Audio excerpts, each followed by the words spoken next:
Yeah, so I knew that I needed to work, but there was no work available in Adelaide. So um, I thought I'd go back to do financial counselling, which I'd done in Darwin. But they said you need to study for it. You need to have a diploma. So I started doing that, and I had this difficulty.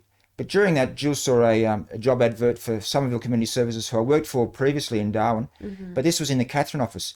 And so I applied for that and got it. And so we then launched up there with some fear, because I just thought I had this anxiety and I hope I'd be all right up there. But in the end, I got the job and started up there, and it was a marvellous job. And that was in about November 2018. We were up there. So I was 58, and I was there a year, and the job was going really, really well. And you talk about life surprises, but I was sitting down on a Sunday morning, and I volunteered to preach a sermon at the Baptist church in Katherine that morning. So I was sitting there preparing, and I suddenly had a bit of tightness in the chest. And then I thought, that's not good, but just thought it was muscular and started to stretch. But then I said to Jill after 10 minutes, this could be serious. It could be a heart attack, knowing that my dad had the heart attack. And so she called the ambulance, and sure enough, I was having a heart attack, which was a surprise to me and everyone.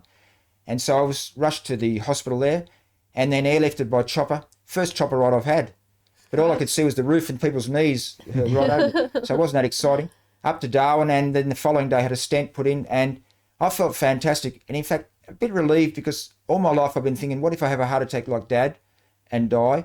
And here I was, I'd had the heart attack and I lived. So I really was thinking, thank you, God, this is great. And I'll be back at work the next week. And I felt that good. But those who know my story, that same night after I had the stent, I was allowed to go home. But I woke up at about 1 a.m.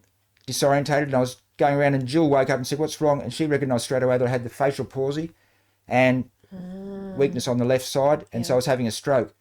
So for the second time in a week, I was in the back of an ambulance. And funnily enough, I was cracking jokes the whole time. Like, it's amazing what you do under pressure, but terrible dad jokes, and I wouldn't repeat them. But yeah, it's just a way of relieving stress, I suppose. But but went through that. So I was coping quite well. But that first night in hospital, it was dark, and there's all sorts of noises in hospitals. But I had that real depth of sort of gloom about things. This reality hit. This is serious. It's not just a heart attack that you've covered over, but now you've got this brain injury, and I couldn't sort of eat properly. I couldn't talk at the time, and things like that. And yeah, I couldn't use my left arm, and I couldn't walk. So no work. And I thought, I'm going to be unemployed and sort of no use to anyone, and a burden to people. So that sort of really hit heavy in a very, very dark area at that night. But people were praying for me, and they'll say that sincerely, and they were, family and friends and others in the church there. And it was only 24 hours, but I started to turn, and I just sort of felt, well, look, I can do this one step at a time. And that's really the attitude you had to have, to turn it around just one step at a time. And within a short time, I could sort of eat sort of proper meals again. I could start to walk, and I walked after about 3 months. And then I'm running, and then I had to learn to drive again. So I did that through having driving lessons again. And then I got back to work. So there are a number of tick boxes there. And funny enough, tomorrow, even though Jill doesn't like, I'm running in the City to Bay, which is something I used to do, 12K run. So I hope to do that, not in the same time as I used to do, but just as a sort of a tick box there. So just a bit of an attitude I had to have, and say, look, your life has changed, but you can still sort of carry on with this and still be a useful member of society and still love your family. Now, you breeze over those things like you did them really in quick succession, but there was a lot of willpower and a lot that went into step by step that recovery. Yeah, I actually had a lot of energy for the recovery. In fact, I got into trouble, and Jill tells me that, because Jill's a nurse and she backs the nurse's side, but I was getting told all the time to slow down, because I felt like I was going to the gym, and if they said do 10 of these things, I'd do 20, and they say, no, slow down. And they showed me how to get out of my wheelchair and into bed. So then I took that to mean, well, I can walk around my bed and, holding on with my good arm, so I'll be all right. But when they'd find me, I felt like a bad school kid. So but I'm a good boy. I'd keep telling them. Yeah, you keep telling us that. But, yeah, I do. But I just wanted to succeed and get out of this sort of hole and keep moving on. And so I do concede I was a bit impulsive, was the word they kept using, which sort of grated me. But that's what I just wanted to get out of that place and sort of get back to life and back to normality. But reality is different now than it was pre-stroke. I think just the emotional side's sort of quite high. It used to be, and I do get a little bit fuddled at times. But otherwise, a lot of people have said to me, I didn't even know you had a stroke. So that's, in a way, a compliment, saying you're doing quite well. Because I'm back doing a bit of tax consultant work now, and people don't sort of notice or say anything. Or if they do, they don't say anything. But anyway, my life's as normal as it used to be. or as normal as I can be.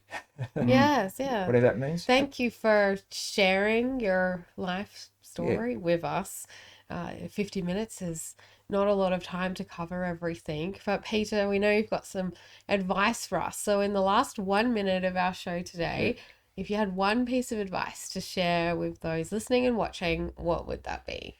I just pick on there's truths, and if you look at my situation and other people like this, but there's the truth that I had a stroke and you can't do what you used to do, and you're bald, or you're not good looking, or you can't do this, you can't do that. They're the truths. You can't deny those things. But there's other truths, like to me, I've got a God who loves me. I've got a family who loves me. I've got lots going for me. I can still walk and run. So what do you concentrate on? If you choose to sort of feel pity and sort of concentrate on those negative things, your life will spiral downhill, and you'll always feel like you're the victim. But I just chose to look at the positive things. And I'm loved. I love people. I've still got some abilities. I can still think. And I just choose to concentrate on that. And I thank God for everything. So, and I thank you for asking me to come on this. So it's been good to refresh my sort of childhood with myself. It's sort of, unless you have a family get together, you don't sort of go back and look at those old sort of photos. And so it's been good. So I really appreciate it. And you guys do a great job.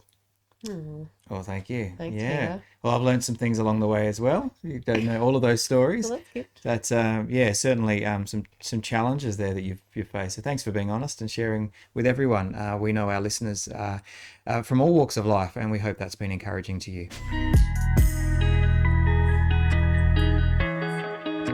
Thanks for watching this short clip of Life Bursts. Make sure that you hit the subscribe, like, and follow button. And for more, head to rawcut.com.au.